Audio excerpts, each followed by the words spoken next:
Turkiston metroni oldida mavsum domlarida dizayn boshlagandik 1 oy oldin. Mavsumda ikkita xonadonimiz yonma-yon joylashgan. Ko'rinishimizda mana koridor. Koridorimiz kichkina. Lekin o'shatgan to'g'risi oxirida ko'rasizlar yaxshi chiqadi. To'g'rimizda mana sanuzel. O'ng tarafimizda zal. Zalda bu tarafda o'sha kuxnya tushadi. Bu yoqqa o'sha mana перегородкалар qo'yildi.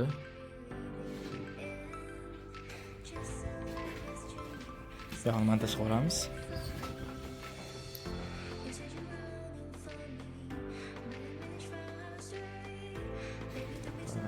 Bu yoqda o'sha mana spalni.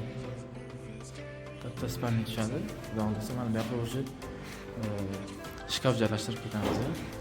Ikkinchi xonadonimizga kirganimizda mana bizda bitta полный prixожка kutib oladi. Prixожка. Mana keyingina prixожка bo'lgan. Bu yoqda mana sanuzel. Sanuzel tushirilgan. To'g'ri kirganimizda mana bu bizni ikkinchi spalnamiz. Balkonga o'tadigan joyi bor. Mana manzara sizlarga